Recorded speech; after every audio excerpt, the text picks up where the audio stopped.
What was that look for? Nothing sexual. Ben just gave me a very mean look. Hey, everybody. Welcome back. Hi. We missed you. Welcome back to episode 10, by the way. We have reached the big 1-0. We are now 10 episodes old. We're going to be in 5th grade next fall. It's going to be great. And this is called Talk 80's to Me, the greatest podcast that focuses on the 80s from southwestern Pennsylvania. I believe so. Don't quote me on that, but it's possible. This is the show where we talk about all things 80s, which is a fact, by the way, a proven fact that it's the greatest decade of all time. And Talk 80's to Me focuses on a whole wide range of topics about the 80s. We talk about movies, music, sports, toys, video games, fashions, trends, pop culture, on and on and on. We even talk about pro wrestling, which we did a big episode before. We've had a lot of fun with our topics so far. We've done different things, and we've talked about a whole bunch of different things, ranging from 80s hair metal to the early pioneers of rock and roll in the early 80s to pro wrestling to 80s slashers and everything in between. We happen to talk about some great TV shows and movies, which we haven't done lately, and I think we need to get back to that. Do like a featured movie, a TV show of the week. Our very first episode, guys, we talked about the Blues Brothers, and we talked about Lee Majors and The Fall Guy. Two great pieces of pop culture, especially early in the 80s. But anyway, that's not tonight. That's another time. Tonight we got a fun topic, and I got a couple of great guests who are going to make this topic even more fun and interesting than it already is. So let me introduce them. Before we do that, though, I'd like everybody to say hi once again to the guy that's always sits to my immediate left. And fortunately, that's my good side, so he gets to look at that all throughout the whole podcast. He's the guy that does it all. He's the guy that's responsible for making this podcast work and happen. His name's Ben McMillan. Everybody say hi to Ben. Hey, Ben. Howdy. To my far right, it's a guy I've kind of known my whole life, and he's a pretty all right dude. And this is the topic he's going to be very knowledgeable about. But he's been here before when we talked about 80s slashers. He was a little quiet then, but I think today we're going to open him up and let him rip. His name's Dave Barrett. Everybody say hi to Dave, my brother. Very cool. And to my immediate right is a guy who hasn't been here yet before, and maybe after tonight he'll never want to come back. We'll see. But a longtime friend of the family, good, all-around good guy, and very, very knowledgeable about sports. We call him behind his back the Cliff Clavin of sports. Well, it's a little-known fact there, Sammy, but he's very knowledgeable. And I think he's a little nervous because we told him that there's no editing that happens in this podcast. So whatever he says flies out there and does not get edited. So I think he's a little nervous that he's going to let some F-bombs fly, but it's okay. It's okay. But anyway, he's a great guy, and we're happy to have him here. First time, everybody say hi to Jim Whipkey, everybody. Yeah, Jim. Yeah. Welcome. You guys want to say anything before we start? The mic's yours. Yeah, I want to give a shout out over here to JD. Hey! JD's in the house once again. My sidekick. My brother's son and my nephew. He's an awesome dude. Welcome aboard. Welcome back, JD. Thanks for being here. Wearing a San Diego Padres jersey, you might add. Pretty cool. So anyway, yeah. Jim, why don't you say hi to the audience? Hey there. That was a little better than the That's practice a little better run. than the practice run. You sounded like that dude from, what was that show? What's Happening? Remember that awful show? Hi there. Remember that Rerun and Roger? Remember that? Yeah. Do you? I remember the show. Yeah. It's a good show. Ben, I think Ben just walked out. Yeah. Anyway, that show was in the 80s, wasn't it? But anyway, we're not talking about that. Tonight, we are talking about a topic we have not yet discussed on this podcast, and I'm excited because we got two guests who are very knowledgeable about the subject, as I already said. The topic today is the biggest sports moments in the 80s. That's right, sports. So that's why I'm wearing this ridiculously heavy Washington Redskins Joe Theismann authentic jersey. and my Washington Redskins ball cap. I've been a diehard, lifelong fan of the Washington Redskins. Notice I'm saying Redskins because that's my team. I don't know this football team / commander crap, but diehard fan of the 80s Redskins, especially 3 Super Bowls in a decade from 82 to 92. It was a great era. And then since then, it's been a long suffering drought of mediocrity and absolute horrible football playing. So I've been suffering for a long time. But nevertheless, Steve, how many did they win in the 80s? Technically 2. They won in 82. They lost it. They went back in 83 and got pounded by the Raiders. Yes. And then I believe it was 22 when they beat the Broncos with Doug Williams. And I believe that was 87, maybe 88. I can't remember. But anyway, and then they won again in 91 / 92 season with Mark Rippon. And then after that, it's been 30 plus years of tears. But anyway, so yes, and I know Jim here has been a long time Miami Dolphins fan. He's also been a Steeler fan. He's a Pittsburgh guy. Dave is from time dabbled in loving those awful Dallas Cowboys. And I got to say, the only reason I did that is because Steve liked the Redskins, Cowboys and Indians. So it was good fighting back then. Oh, it with was. each other, you know. But the first year, I love the fact the first year of it, I professed my love for the Redskins publicly. They won the Super Bowl, so I knew how to pick them back then. So pretty cool. True Steeler fan here, though. Yeah, absolutely, diehard. And Good. I'm sorry. No, I was just gonna say, Ben, who's your favorite sports team? If you could pick one. Oh, well, Steelers. We'll go Steelers. Steelers. Sure. All right. Sure. Yeah. They go for the home team. All right. Very cool. So anyway, so we 3 of us did a little digging through our own memories, our own brain archives. We also, Dave and I know for a fact, did a little research online. Jim's got everything in his memory bank, in his cranium. And so this was a cool opportunity for us to talk about this stuff. But before we do that, there's a couple things I'd like to do. Number one, I want to thank our sponsor once again for making the show, helping us make the show possible. It is Apex Giant, baby. It's all about Apex Giant. It is an awesome company that makes really, really cool products, made in the USA, lifetime warranty. You can check them out on www.apexgiant.com. They make a lot of awesome products, as I said, including the popular minimalist wallet. I know for a fact that they might be working on a few other newer products. That I saw some people working on some cool stuff today. Always something new and exciting happening with the company. So be sure to check it out online.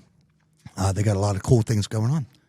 And before that, I understand, Dave, you bought something that we can actually have a introductory toast with. Why don't you tell us what it is? And okay, I did. I want to give a shout out to a buddy of mine at work, J Bub, who kind of turned me on to Evan Williams. Hey, he's a good guy. Kentucky bourbon. Oh, that's the name of the bourbon? Yeah. Evan Williams. And we also know a guy of that name. So not only do we know a guy from that with that name, he's actually going to be a guest host here in a couple of weeks. Oh, sweet.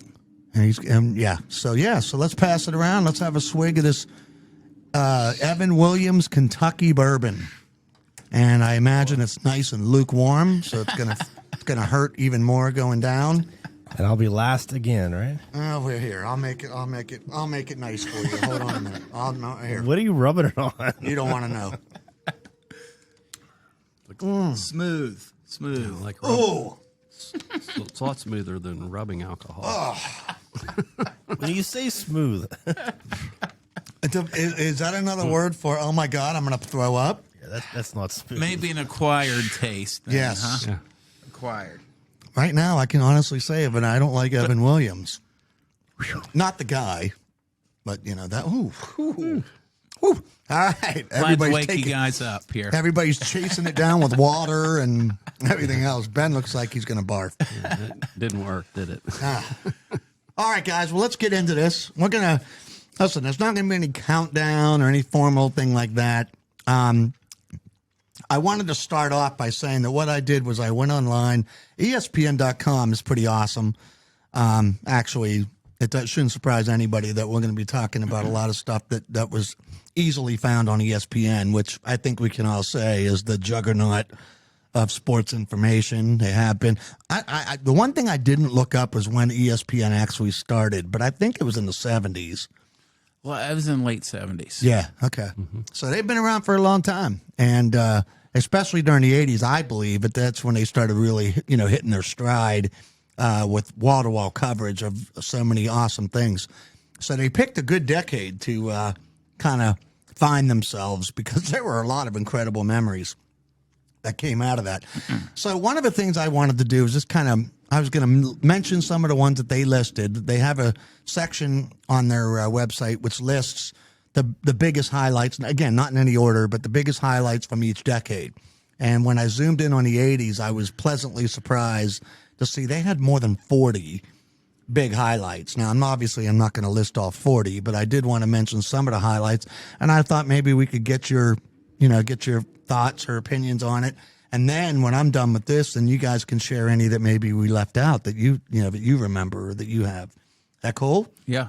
All right. And Ben, you can chime in with this as well because you're almost as old as we are. Almost you're 5 years older than me. Jim's at least 20 years older than me. Whoa. And I won't say how old Dave is. Yeah, I don't. Well, let me just say this: that got Jim you and by Dave are 3 the same weeks. age, and they're both 2 years older than me. So I got him by I'm the 3 baby. weeks.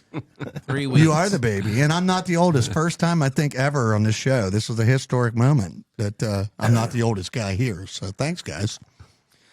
All right, number one, the iconic moments of the 80s. Number one, the first one I'm going to mention, again, not a countdown, and this is great. The Miracle on Ice. Do you believe in miracles?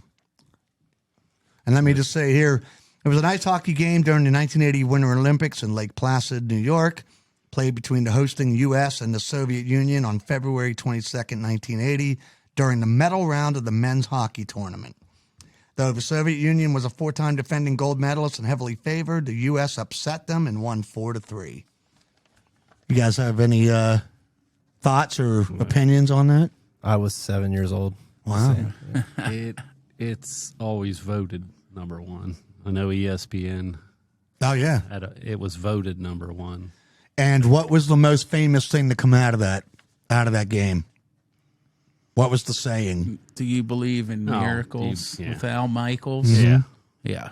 Do you believe in miracles? And then he says, yes, right? Sports Illustrated, 1999, named the Miracle on Ice the top sports moment of the 20th century, Oh yeah. which I thought was pretty amazing. Well, the thing about it, and Jim can attest to this, the Soviet Union, the Red Army, they were professional, the best players in the world, and we had a bunch of college kids. Can you name any of the U.S. players? Go ahead, Jim. Mike Eruzione, Goalie was Jim Jim Craig. Craig, Oh, man, there's Johnson. a lot of them went pro after yeah. that. Did they? Yeah. And then now that was what round? That was the medal round, right? So, but then the U.S. after this game, Jim, you were telling me the other day, but because I couldn't remember this. Everybody remembers this, but they mistakenly think that this was the big game where they won it all. Not for the gold, no. But it wasn't for the No. gold. They went on and beat Finland a couple of days later. Who did? United States. The United States did. The Okay, Soviets beat Sweden for the silver medal. right. So And one thing I looked it up and reminded me of, that game was in Lake Placid. It was on at 5:00 in the evening. And back then, they moved it. It was a Friday night. They moved it to 8:00 on ABC, Wide World of Sports. Wow. So the game was not on live. It was over, but they showed it at 8:00. Well, fortunately, this was way before internet and Yeah, cell phones no and everything social else. media, right? nobody So knew nobody that. could. Right. Yeah, so you didn't even know. But some people, I heard, knew the final, obviously, before the game even started. Now, what was the coach's name? You remember? I don't know. for for you for the us. United States? Herb Brooks. Okay, that's right. Herbie Yeah, Brooks. he died in a car accident before the movie. Oh, really? Yeah, he was for the shooting of the movie, but before it actually was released onto the big screen, he died in a car wreck. Did you ever see the movie Miracle? It was a Disney movie, and did. Kurt Russell played the coach. Yeah, I watched And we were talking about how a lot of people who are very knowledgeable of the actual game said that the movie was very accurate. Yeah. One thing I couldn't remember, though, does Al Michaels get to say, "Do you believe in miracles?" again? Dave, do you know? Yes. Okay. So that's pretty cool. Yes. Yes. Yes. Believe in miracles? Yes. All right, number 2, I have the ball goes through Bill Buckner's legs. Let me just say this real quick. Buckner's 10th inning error in Game 6 of the 1986 World Series against the New York Mets remains one of the most memorable plays in baseball history. It was long considered part of a curse on the Red Sox that kept them from winning the World Series and led to years of fan anger and public mockery that Buckner surprisingly handled graciously before being embraced by Red Sox fans again following their 2004 World Series victory. The play is often known as the, quote, Buckner play and is blamed on the first baseman. You guys saw it live? Saw it live down at the Theta Chi house. Remember, Jim? He booted it. Now, there was a lot of speculation, though, that even there were some people that, I mean, ESPN, I didn't include this here, but they said that to blame him totally for the loss was unfair because they still had other options because it was 2 outs, right? Yeah. Well, yeah. Yeah, they had about three consecutive hits before Right.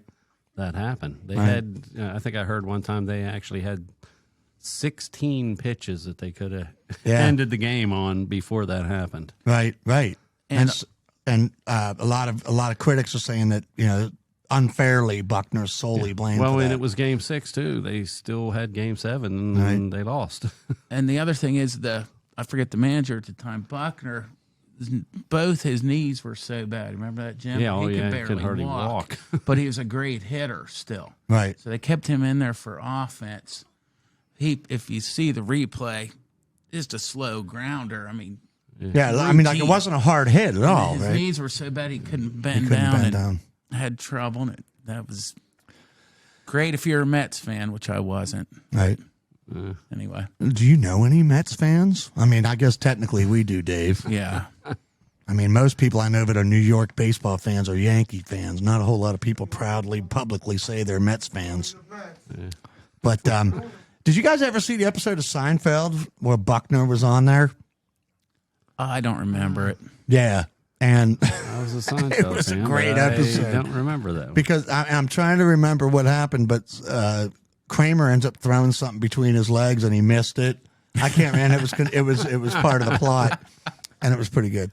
All right, number 3, Stanford versus California, the play. The band on the field? The band on the field. The play was a last-second game-winning kickoff return for a touchdown that occurred during a college football game between the Stanford Cardinals and California Golden Bears on Saturday, November 20th, 1982. Let's see here. The play is recognized as one of the most memorable plays in college football history and among the most memorable in overall sports in America. Stanford had taken a 2019 lead on a field goal with just 4 seconds left. Golden Bears used 5 lateral passes on the ensuing kickoff return to score the winning touchdown in the game's final seconds and earn a 25-20 victory. Believing that the game was over, members of the Stanford band came out on the field midway through the return, which added to the confusion and the folklore. Today, there still remains disagreement over the legality of 2 of Cal's backward pass attempts, adding to the passion surrounding the traditional rivalry of the annual big game. Thoughts and comments? I thought that was stupid. Once he got into the Wait band, a second. My he had all the inclusion blockers of he this? needed. Or, wait, whoa. What was stupid? My inclusion of this Just play? That being a great moment. Oh, it was my iconic, was it not? It'll always be remembered. I don't know, Jim. What do you think? I mean, did either team go I'm on with to? you there. I mean, it'll always be remembered. But as far as Did either putting it up team there go on with, to win the Buckner championship that play year? or the I don't Miracle, think so. No. Okay. I don't think either one of them won the national No, championship. it was just a freaky thing because he had all the blocking he needed from the band in the last 20 yards. Jeez, sorry that was so lame, guys. Jeez, why don't you hit me next time? Next one, Doug Flutie's Hail Mary. Huh? Classic. The Hail Flutie game, also known as the Miracle in Miami, is a college football game in 1984 that took place between the Boston College Eagles and the Miami Hurricanes on November 23rd of that year. It has been regarded by Fox Sports writer Kevin Hench as among the most memorable moments in sports. The game is remembered for its last second Hail Mary pass from quarterback Doug Flutie to wide receiver. Phelan? Yeah. What is his first name? Yeah. Gerald Phelan. Gerald. Spelled PH, right? Yeah. Yes, to give Phelan, Boston I'm College trying to the win. Thoughts? And Jim, if I'm correct, wasn't Miami like the team then? Yeah. I mean, that was a big upset. Yeah, they were in the other words, juggernaut. the Canes. Flutie won the Heisman that year, if I'm not I think mistaken. so. Yeah, but there's some controversy about it. A lot of people said that they had somebody else picked, and then after the Hail Mary, they abruptly changed their minds and gave it to Flutie because of the national attention that this game. I've heard that too, but then I've heard the other side. Yeah. They said the votes were already counted. But a lot He of won in pundits a said, no, landslide we don't do anyway, that. so. They were the winner was selected months prior too. But interesting. Anything else on that one, guys? Yeah, well, Flutie went on to have, I don't know, would you call it a successful career in the NFL? I mean, it wasn't a Hall of Fame, but he lasted a while, right? yeah. A lot of critics said to- he deemed him too short to play in the NFL, but he ended up having a He decent went to career. Canada for how many years? Yeah, didn't he was good up there, wasn't he? Yeah. Canadian Football League, I thought. Field was wider, and he scrambled. I remember a lot of people used to call him Doug Fruity. Remember that? Because he was little compared to the other NFL players. All right, next one. Joe Montana's pass to John Taylor wins Super Bowl 23 with just 34 seconds left. JD That was a and big one, right? Yeah. JD and I just watched that replay. They were showing old games the other day. All right. Super Bowl 23 was played on January 22nd, 1989 at Joe Robbie Stadium in Miami. Down 16-13, 49ers got the ball on their own 8-yard line with 3:10 left on the clock, and they marched 92 yards down the field in under 3 minutes. They then scored the winning touchdown on a Joe Montana pass to John Taylor with just 34 seconds left. Against Boomer and the Bengals. Bengals, So yeah. Yep. Couldn't have happened to a nicer team, huh? And that was their second, right? That was their second time that those two teams faced each other, right? In the Super Bowl. Yes. San Fran beat them earlier in what, 80? Was it 81? I can't remember that, but I'm yes. not sure. That was Okay, Here, there. wait a minute. I know the answer to that because the next one is Dwight Clark's catch The catch. in the 1981 NFC Championship game. Yeah. And so the catch was game-winning touchdown reception in the 1981 NFC Championship game played by the Cowboys. Yes, they lost. I'm so happy about that. And the 49ers at Candlestick Park on January 10, 1982. With 58 seconds left in the game, the 49ers faced 3rd down and 3 to gain on the Cowboys' 6-yard line. San Francisco wide receiver Dwight Clark made a leaping grab in the back of the end zone to complete the 6-yard touchdown pass, enabling the 49ers to defeat the Cowboys 28-27. The catch is widely regarded by experts as one of the greatest plays in NFL history. Thoughts? I don't know. I guess because what it meant, I guess you put it up there, but It was I huge. mean, Well, it says here the reason why a lot of sports pundits considered it so monumental was the catch symbolized the end of the Cowboys' domination in the NFC since the conference inception in 1970 and the beginning of the 49ers' rise as an NFL dynasty in the 80s. I saw a documentary on that. okay. The Drive, Steve, which is where Joe Montana got the name Joe Cool. Right. He's in the huddle. One of the linemen, it might have been Dwight Clark, the pressure's on. They're coming down the field, and he kneels down and looks up and says, "Isn't that John Candy sitting up there?" I remember and that. It loosened up the whole team. Yeah, he wasn't phased by the pressure at all. I've heard that. Yeah. Now, don't they call who's the quarterback now today that they call the next Joe Cool? What's his Joe Burrow? Yeah, ironically, Joe the Bengals. Burrow's like ironically, the Bengals quarterback, yeah. He doesn't seem fazed by anything, that's for sure. Yeah. Well, I was going to mention real quick, I don't know if you guys, this is about golf. Does anybody care? Sure. I was just going to say that in, let me see here, 1986, Jack Nicklaus birdies 17 and wins the Masters at 46 years old in a dramatic comeback. Yeah. And it was unheard of at the time for someone that old to come back after a great career and win the Masters. So, thoughts? Well, they're always going to compare Nicklaus, Tiger Woods. I was just going to say that. Who's better? According to ESPN, I did look at the numbers overall, and Nicklaus's numbers were better. Slightly, yeah. But, I don't know. More matches, I think. Right. Different eras, hard to compare. As far as a certain era, I think Tiger had a bigger percentage of wins in like the majors. But I think back then to win the Masters at that age was kind of unheard of. Right. Yeah. Well, listen to this. So Nicklaus 18-foot putt on the hole 17. Captain Eagle birdie flourished that gave him a 65-foot round and a 6-under mark on the back nine. After a par on 18th, he held on for a one-stroke victory. Oldest golfer to ever win the Masters. Pretty cool. Yep. The next two are all about Pete Rose. Let's start with the high. Let's start with the highlight. On September 11th, 1985, Rose broke Ty Cobb's all-time hits record with his 4,192nd hit. A single to left center field off of who? You remember? I do not. I'll give you a hint. JD's wearing a jersey. It was against the San Diego Padres, and the pitcher's name was Eric Show. Chow.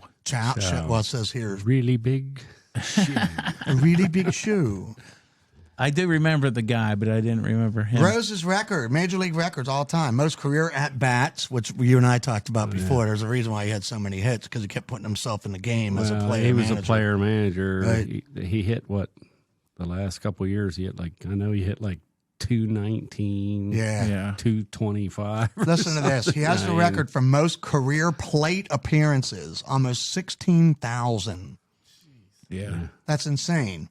And he finished, by the way, with 4,256 hits, 3,215 career singles, 5,929 times on base in his career, 10,328 outs in his career.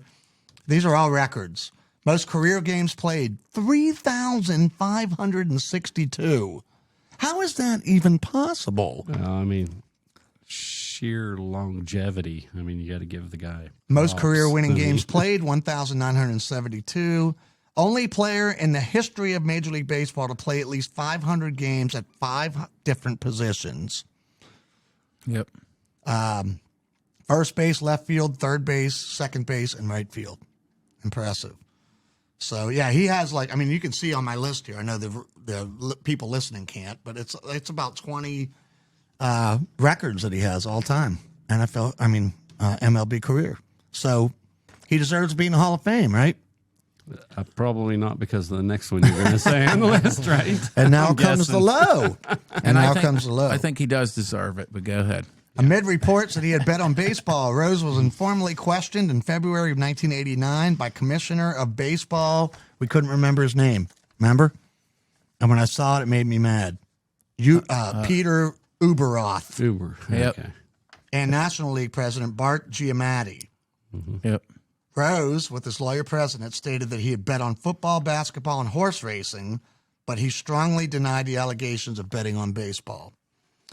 On August 24th of 1989, he voluntarily accepted a permanent place on baseball's ineligible list.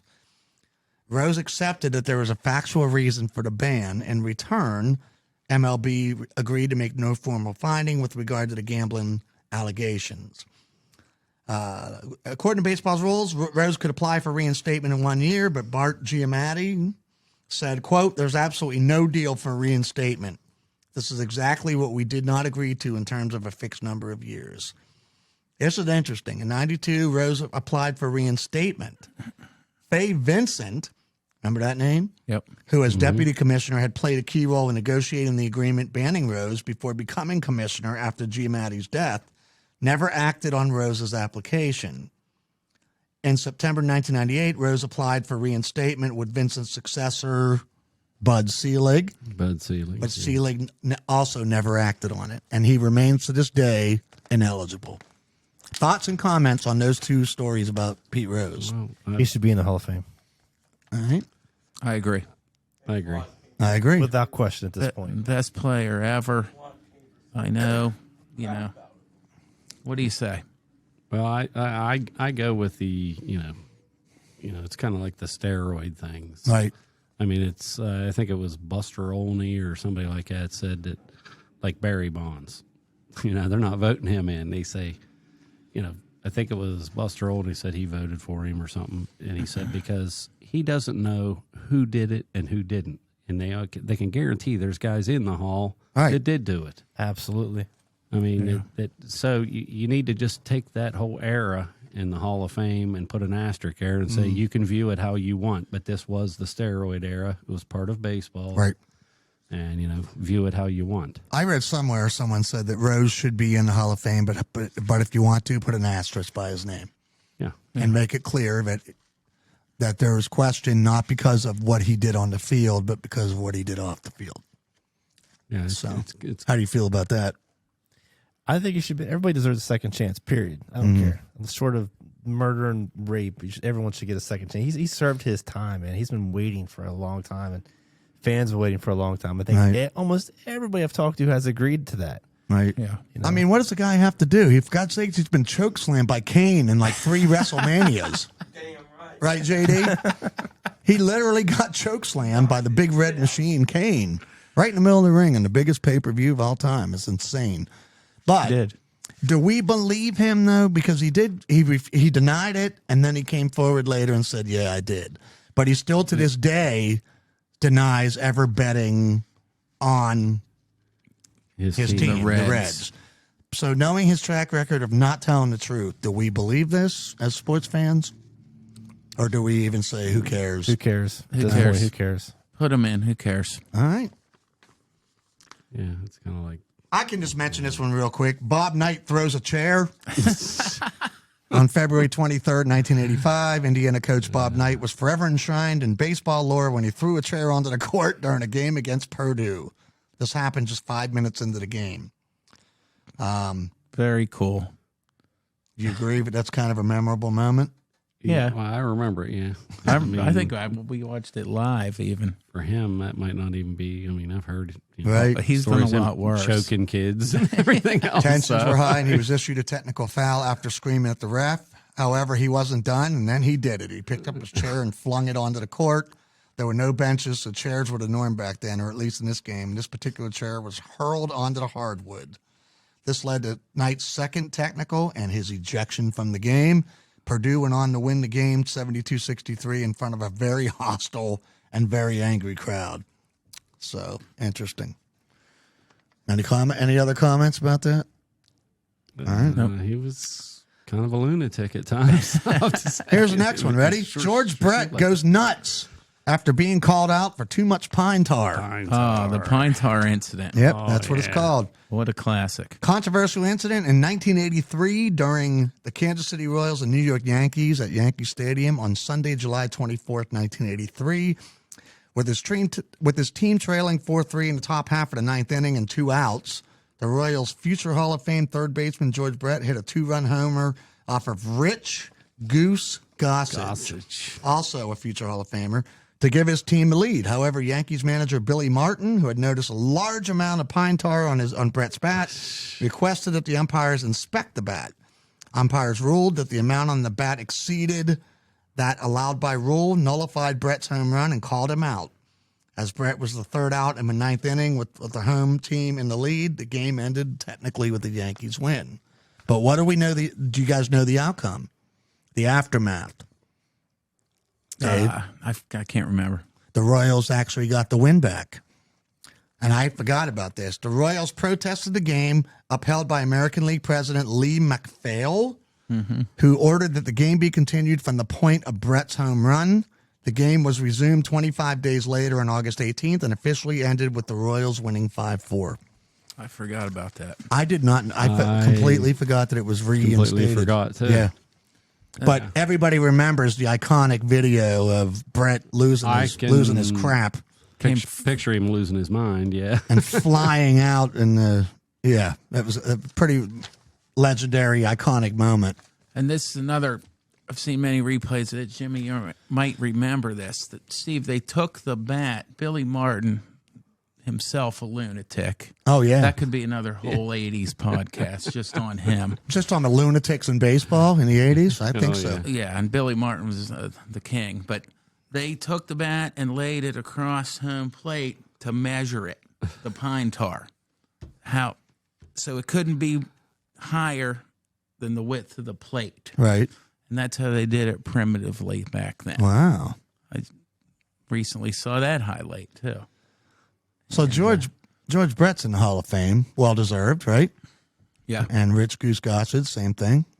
Played for the Pirates, Yep. too. Well-deserved Briefly. Hall of Famer. Yep. So, interesting. Pete Rose can't get in, but George Brett's cheating with pine tar. But I guess, different strokes. Yeah. All right, this next one's breaking my heart. For those of you watching this on YouTube, you can see that I'm wearing the number 7, which is Joe Theismann for the Washington Redskins. So I'm sure you guys can imagine what's going to be the next one. Ouch. On November 18th, 1985, Redskins quarterback Joe Theismann on Monday Night Football suffered I can't even pronounce this. Let's just say it's a compound fracture of the tibia and fibula in his right leg when he was sacked by linebackers Lawrence Taylor and Harry Carson. The injury was later voted as the NFL's, quote, most shocking moment in history by viewers in an ESPN poll, and the tackle was ultimately dubbed the hit that no one who saw it can ever forget by the Washington Post. For those of you who remember seeing it, as Theismann went down, Taylor immediately popped to his feet and frantically waved at the sidelines for the help of emergency medical technicians. Interestingly, when he was doing it, a lot of Redskins personnel thought he was taunting Theismann, and it almost resulted in a side-clearing brawl because they thought he was jumping up and down cheering that he broke Theismann's leg. But then it was the announcers, Frank Gifford, O.J. Simpson. I forgot about him being an announcer. And Joe Namath had correctly inferred from the start that Taylor was indeed calling for help. What I didn't know about, we all know that the hit ended Theismann's career, but what I didn't know was that in addition to the fact that they showed the instant replay at every angle possible numerous times, and as they're showing it, Gifford repeatedly urged viewers at home to exercise discretion. And he said, and I quote, "If your stomach is weak, just don't watch this." The repeated screening of the replay remains to this day one of the most controversial in-game television production decisions in NFL history. Anyway, getting back to what I didn't know. The compact fracture led to insufficient bone growth during Theismann's recovery, leaving his right leg significantly shorter than his left. That's why he had to retire. They said he was prepared, he was going to make a full recovery, but they didn't expect the fact that the insufficient bone growth was going to cause him to be basically a peg leg the rest of his life. He would have just ran in circles. Yeah, right. And more of a kickstand there, I guess. And ironically, he had a daughter, and her name was Eileen. All right, that's not nice. I'm talking about one of my favorite players of all time. Interestingly, Theismann never blamed Taylor for his injury. And while Taylor has publicly apologized to Theismann many times over the decades, Theismann has strongly reiterated that Taylor was, quote, merely doing his job. You guys remember seeing it live. Oh, yeah. It was horrific. Dave and I were actually watching it in the basement of our house. Yep. I was literally in tears. I remember crying. And I'd hate to say it, but I was cheering. Yes, Dave was cheering. I was watching it with my dad, I believe at one of his friend's house, and I seen it when it happened, and no one else was paying attention because they're all drinking. I said, I think the guy just broke his leg. And then they kept playing it, and I couldn't watch it anymore. It was awful. I think I broke his freaking leg. Didn't that play lead to them not televising graphic injuries? Yeah, like that as a anymore? result of that, the NFL put a ban on. They got a lot of backlash going, why would you keep showing that? The guy's leg snapped in half. Yeah, it was brutal.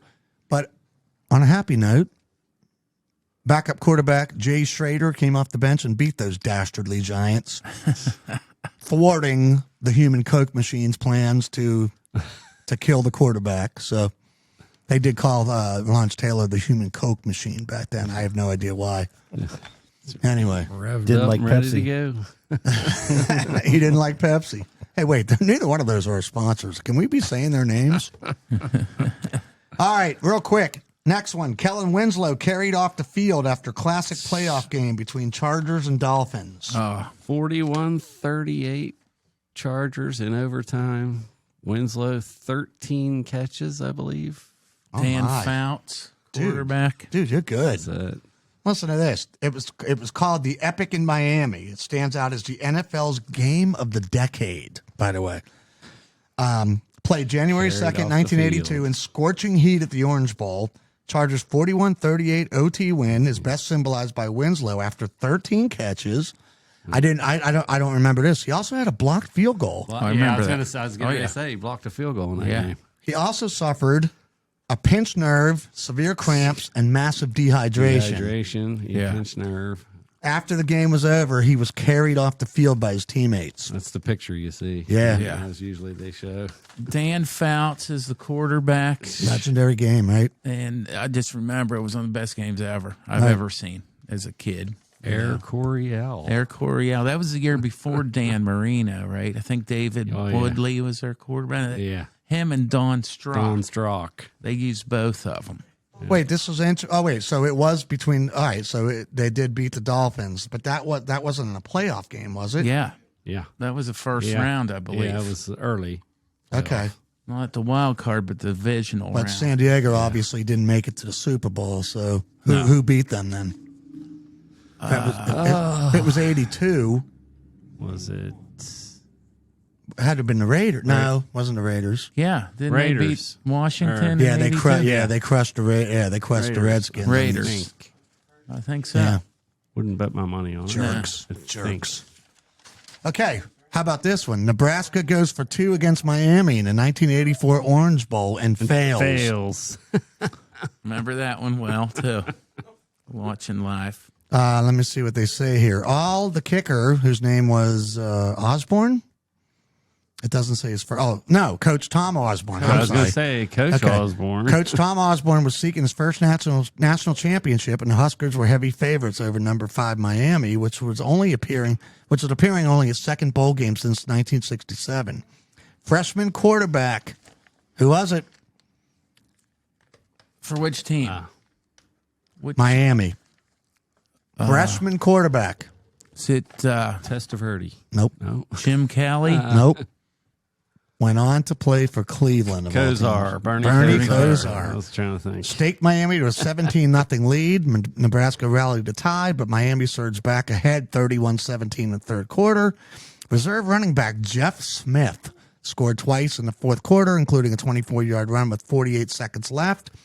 All the coach had to do was kick the extra point, and the national championship would be his. Number 2 Texas had lost earlier in the day. In the gutsiest decision in sports history, coach went for 2. Miami defensive back Ken Calhoun knocked down Turner Gill's pass, and Miami Gill, vaulted all the remember way him. to number 1 to win its first national title. Shocking, right? Shocking. Shocking. Any thoughts or recollections of that? So you get 50-50 there. Yeah. Half would say it's a gutsy call. The other half say it's stupid. It's- Honestly, back then, that was unheard of to do. Now you see it all Oh, the yeah, time. you see it all the time. In the NFL, college, yeah. Do you guys remember if the coach Osborne caught a lot of flack for that? Yes. Yeah.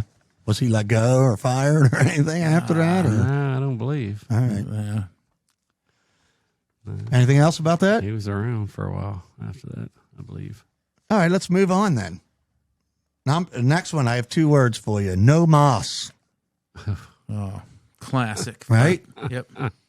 Boxing, Ben. Roberto Duran versus Sugar Ray Leonard. Didn't watch No it. Moss.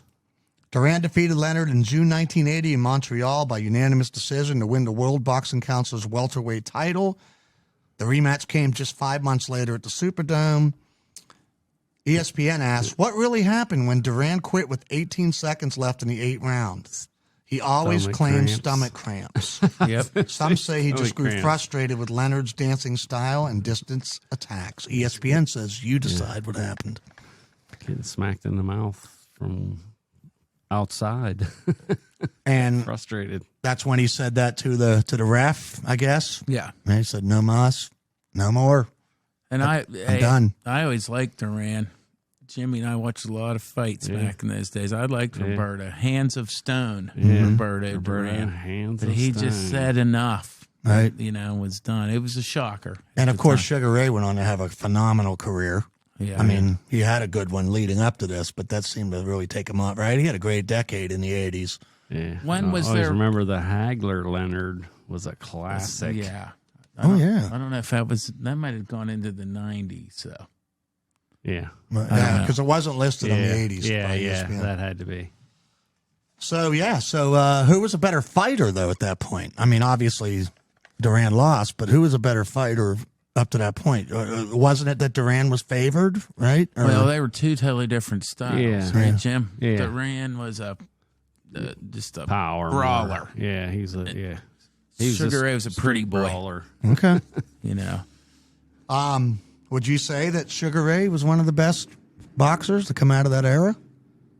I hate to say it, I didn't like him. He was really good, but I cheered against him all the time. But would you say, Yes, yeah? I would. By the way the rules are structured, yeah. I mean, he outpoints you. Yeah. I mean, he frustrated a lot of fighters like that. Like, Would he have lasted in a ring with Mike Tyson?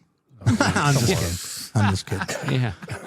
All right. This one is just a personal one for me. By the way, we're going to make this one super quick. John Riggins' run in Super Bowl 17, which did make, by the way, the ESPN's top 40.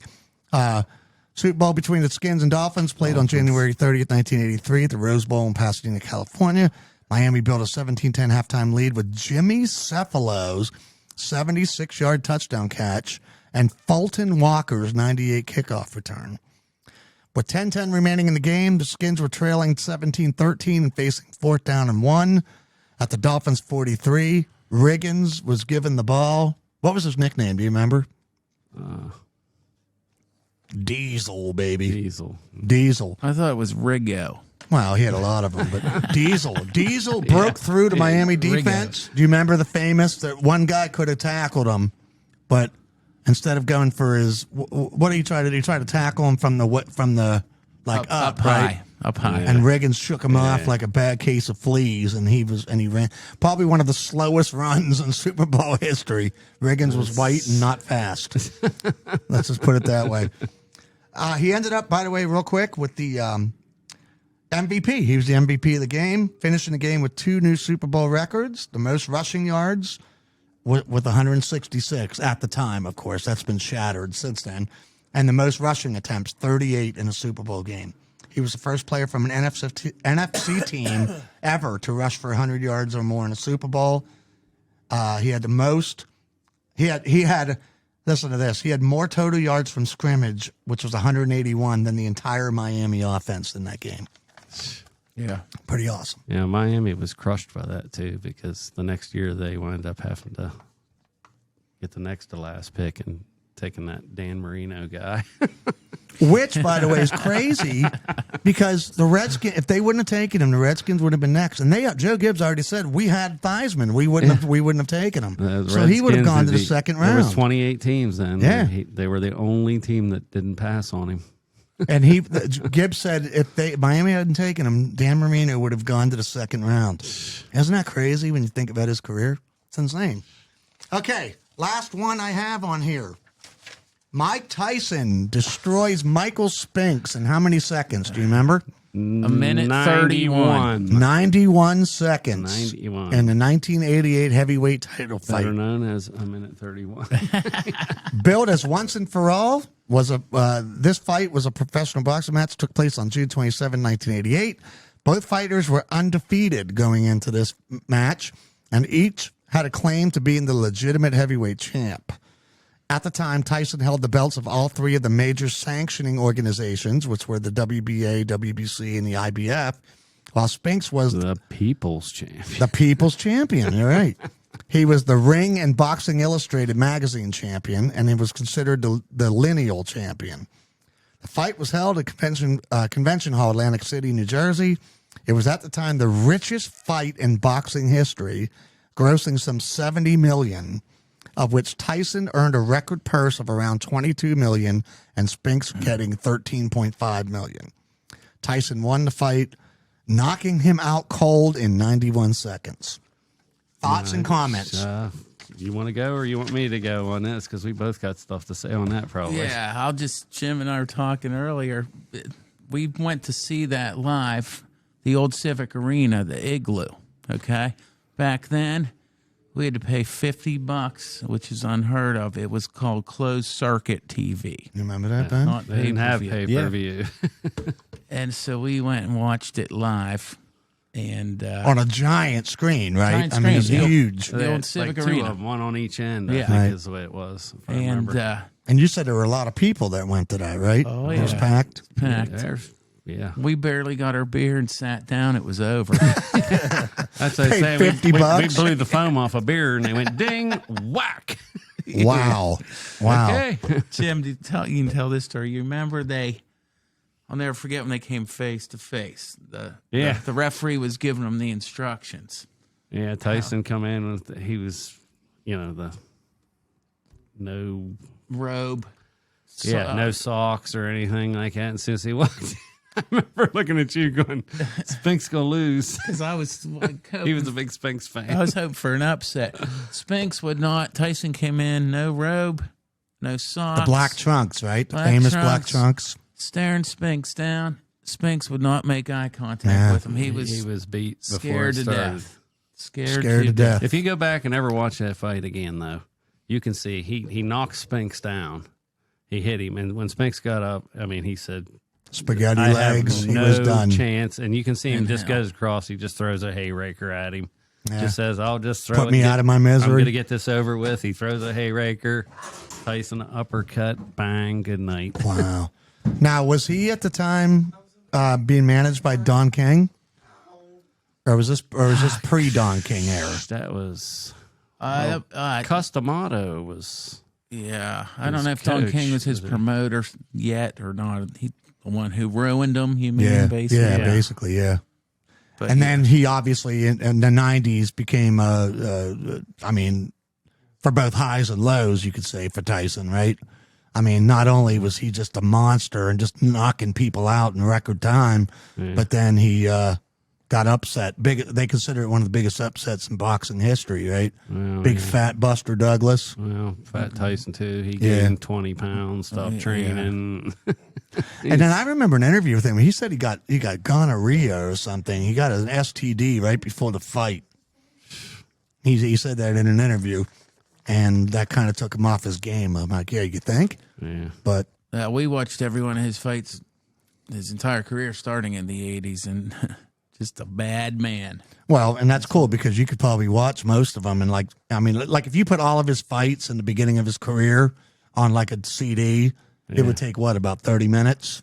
Yeah, they didn't. I mean, last it wouldn't long. take you too Well, long. it's one of the things. Everybody has their opinions from what they've seen, but from the eyeball test in my life, what I've watched, that period in time when Tyson and Spinks fought, and there, a couple years after, I don't believe I've seen any man that could have stood with him then. No, And including Muhammad Ali and all those. Yeah, I what know was your everybody thoughts loves them. about I think they would Tyson, all man? hit the canvas the same way.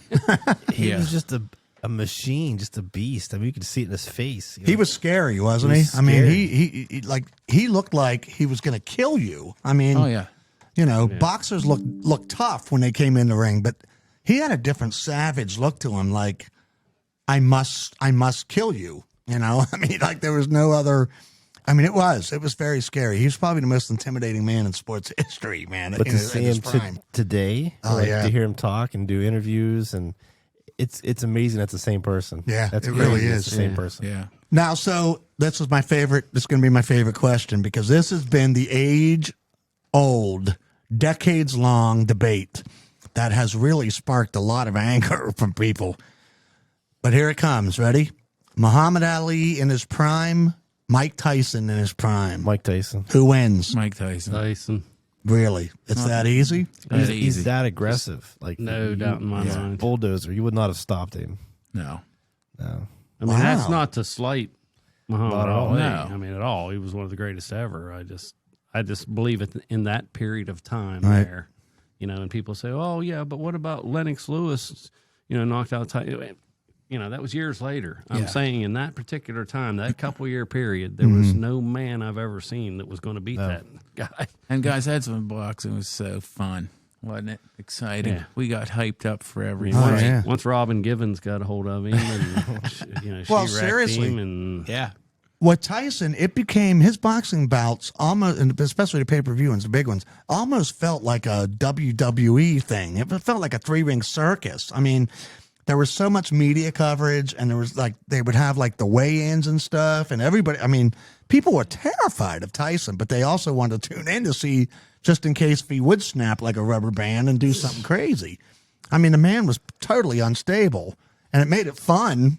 Well, for everybody except for the guy he was fighting, but I mean, but man, talk about as fast as he rose. Would you agree that? That's how fast the decline was, too.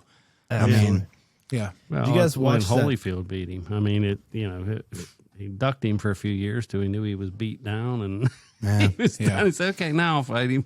now we're going to eat some ears, right?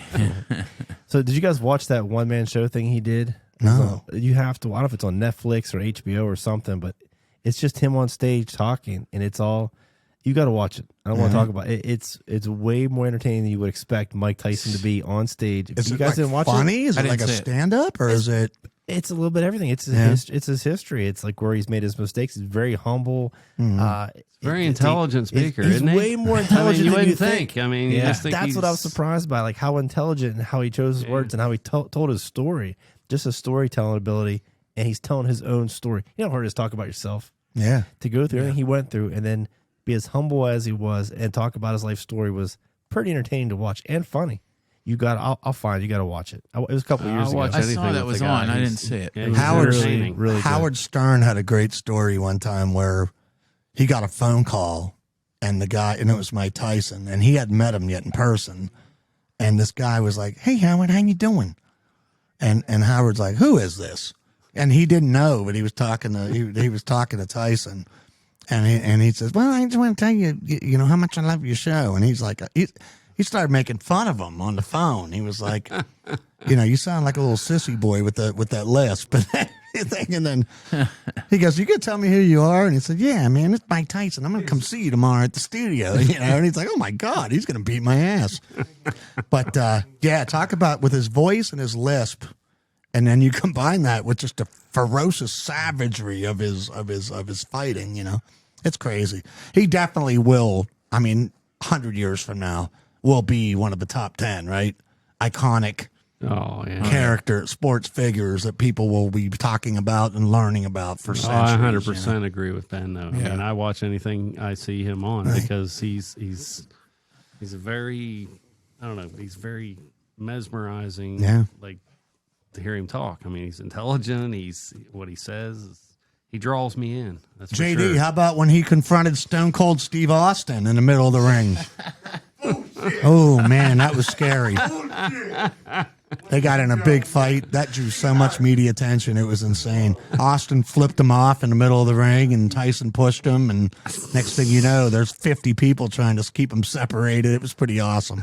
Just so you know, JG said that was bullshit. Whoa. Can we edit that out, Ben, later?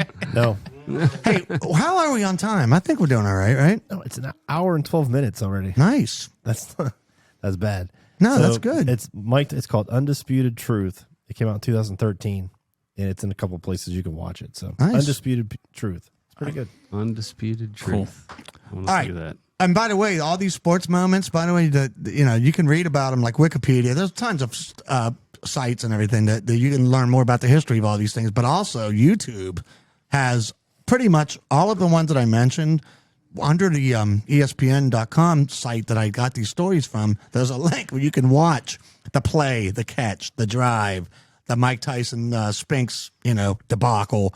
You can see them all on YouTube. So I strongly recommend you check them out. You guys have any that we didn't mention? I kind of took charge of that whole thing here. But I didn't know if you guys had any other memories real quick that we could share, that we could talk about. Dave, I know you wrote some stuff down. We're in the 80s. I went to the 79 World Series and watched the Pirates in Game 3, but that was 79. That didn't make the cut. Well, did they win that game? No, they lost. Game 3 I went to. Dave? I have the program. Oh, nice. Who was the pitcher for that game? You remember? For the Pirates. Please say John Candelaria. That would be amazing. I think Bert it might have been. Blyleven. No, because Blyleven didn't lose a game, did he? I don't think so. I don't think. Kent Tekulve, maybe? He was the closer. Yeah. Yeah, he didn't come in when we were losing. Rich Gossage? I don't know. I'm just throwing names out there. Anyway, Dave? Yeah, real quick, the people forget the first Super Bowl winner of the 80s, 1980, was the Pittsburgh Steelers. Yep. The 79 season Yeah. beat the Rams. What was the final score? 31-19. 31-19. I knew you'd know that. Yeah.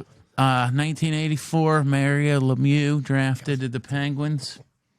Oh, yeah. Huge moment in Pittsburgh sports history. Now, obviously, you're being very biased towards Pittsburgh Well. sports history because that's where we're from.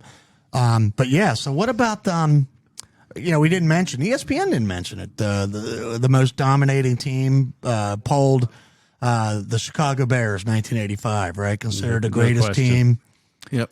It's considered the greatest NFL team in history, right? One season. Lost one game. Got butchered on a Monday night in Miami. Wow. Yep. The Orange Bowl. We watched that one live, And too. you can check me, but if I remember correctly, Miami had the ball 5 times in the first half. They scored 4 touchdowns and a field goal, 31 points. Wow. They scored 7 points in the second half. The Bears dominated.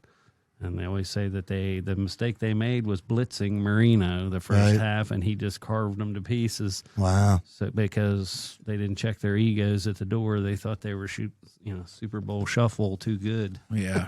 That was a But shocking. in the second half, they stopped blitzing and they came back. But what was the Well, score? it's I think obviously 38-24, I'm going to say. And it's obvious they learned from that because they went on to dominate and kill everybody in that year. Yeah. And who did they beat? I know who, but you remember who they beat? The Pounded Patriots. the New England Patriots. Yep. And the coach was, I'm sorry, the defensive coach, famous guy. Buddy Ryan. Buddy Ryan, that's right. And that wasn't that like considered the first time that somebody what was the scheme, the defensive scheme that everybody became obsessed 46. with? 46, yeah. Because that was his. I mean, he kind of pioneered the that, Monsters right? of the Midway. Monsters of the Midway, yeah. They were it was their defense. There was nothing great about their offense. Jim McMahon, right? Well, they did have Walter Payton. And they did have William they the were Refrigerator okay Perry. offensively, but historically that defense was just the They best didn't need I've to ever score, seen. right? And William the Refrigerator Perry was a great offensive player, right? He had a touchdown in the Super Bowl. Touchdown machine. 300 plus pounds. Anything else, guys? Nope. We pretty much covered it, right? Dave, I feel like did you have anything else there? No, I'm good. I will touch on the NHL again. We were big hockey fans. Yes. The New York Islanders won 4 straight Stanley Cups. They started in 1980, right? 80 to 83. 82, 83. I did look this up. They're the only of the big 4 professional sports that's ever did a 4-peat. Wow. Since then. Okay. The Lakers did a 3-peat with Shaq and them. Yeah, It's and never they, been like done you said, before around. they lost to the Oilers on number 5. They coulda won coulda won 5 in a That row. was the first of Gretzky's cups. Wow. Also, Gretzky wasn't part of a dynasty till the fourth one. Was that right? Well, he was on Edmonton. The No, Islanders. he was on Edmonton. Oh, he's on Edmonton. That's Islanders right. I'm won sorry. 4 in a row. I wasn't thinking. They went for their 5th against Edmonton. All right, and that's where Gretzky ruined it. Yeah, Gretzky won, then Gretzky won again, and then they 2 lost more in the 80s. and won 2 more after that. So they won. Now I know some viewers or listeners are going to go, well, there's no golf except for that one story. There was no there really wasn't a whole lot of basketball. I know we're biased towards the baseball and football and some hockey, but Next time. maybe next time. But aren't those the only important sports? Anyway? College basketball. What's No soccer? No soccer highlights. trivia? Lowest seeded college basketball team to ever win a championship. Who was it? Was it in the 80s? Tell me, NC State, Wolfpack, and that was in the 80s. Number 7. Oh, They were a 7 seed, in the 80s. Jimmy V, right? Jimmy Valvano. Wolfpack. interesting. They And the were a 7 Lakers, seed. right? That's The the lowest Lakers. seed to ever win. And we really should have talked about the Lakers and the Celtics, right? In the 80s, that was a huge, huge rivalry. Yeah. Larry Bird years. Magic Johnson, Kareem Abdul-Jabbar, and the team. So maybe we can bring you guys back to talk about some other highlights. And you know what we should do too? We should talk about some lowlights in the next one too. We didn't really touch on that. We did a little Pete Rose stuff, but the steroid scandals and there was a ton You of pick the bad topics news. and I'll brush up a little bit. There we go. I came in All cold right. this time, but Well, guys, I'm a wealth of worthless information. hence the nickname Cliff Clavin. Greene County's Cliff Clavin. But guys, I want to thank you real quick before we sign off. I want to thank our sponsor once again, Apex Giant. Go to www.apexgiant.com. They make all kinds of awesome products, including their popular minimalist wallet. You can check it out. They got some new stuff that they're working on too. That's going to be guaranteed to be popular as well. Made in the USA, lifetime warranty, good stuff. Check them out. My brother Dave Barrett, my buddy here, longtime buddy Jim Whipkey. I want to thank you guys for coming and being a guest. We'd love to have you guys come back. Thank you. Appreciate it. Want to thank Ben once again for doing all that he does and keeping me in line and check and keeping me employed, I guess, too. I don't have a choice. Appreciate that. Hey, before we go, though, it's been a while since I've done a dad joke. Oh, jeez. And Jim probably doesn't know this because he hasn't seen any of the episodes yet, but Smart man. I like to end the show with an old-fashioned traditional bad dad joke because we're all dads here, right? So we can all appreciate a good bad dad joke. You should put that dad joke back in your database. Database. I like it. So That's a clever one. so this morning I saw someone dragging a clam on a leash behind him. I thought it must be hard to walk with a pulled muscle. Hey guys, I'm Steve Barrett. I'm your host. Thanks again, Dave, Jim, and Ben. This has been Talk 80s to Me, episode 10. It's all about the sports. If you're watching this on YouTube, check us out on Spotify. If you're listening to this on Spotify, you can look at our beautiful faces on YouTube. Check it out. Check out Apex Giant. Love you guys. We'll see you soon.